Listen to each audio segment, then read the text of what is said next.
সামান্য বিবৃতি দিতে চাই। সেটা হচ্ছে এই জোচ্চোর মিথ্যাচারী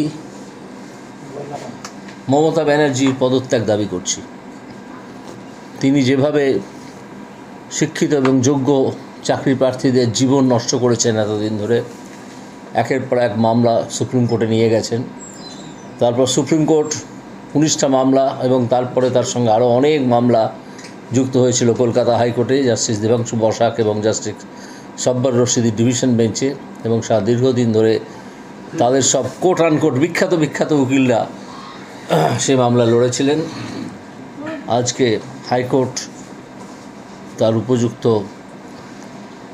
হাইকোর্টের উপযুক্ত একটা রায় দিয়েছে প্রথম।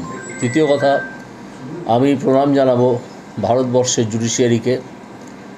এই জুডিশিয়ারি এতই পবিত্র, দু একটি কুলঙ্গার সবসময় থাকে, সে কথা বাদ দিতে হবে।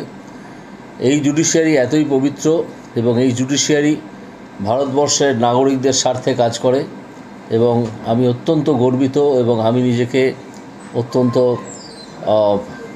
অত্যন্ত ভাগ্যবান বলে মনে করি যে আমি বেশ কিছুদিন এই জুডিশিয়ারির অঙ্গ হিসেবে কাজ করেছিলাম, বিচারপতি হিসেবে। তো তৃতীয় ব্যাপার হচ্ছে যে এই যে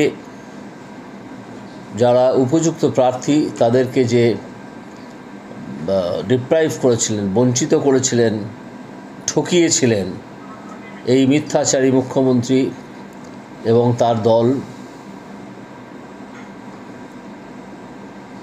এই ঠকিয়ে দেওয়া লোকেদের মধ্যে, উপযুক্ত প্রার্থীদের মধ্যে হিন্দু মুসলিম সবাই আছে। এমন তো নয় যে শুধু হিন্দুদের ঠকিয়েছিলেন, মুসলিমদের ঠকাননি, বা মুসলিমদের ঠকিয়েছিলেন, হিন্দুদের ঠকাননি। হিন্দু মুসলিম সকলেই আছেন। সেই হিন্দু মুসলিম উভয় পক্ষেরই উচিত এই মমতা ব্যানার্জিকে সম্পূর্ণভাবে বয়কট করা।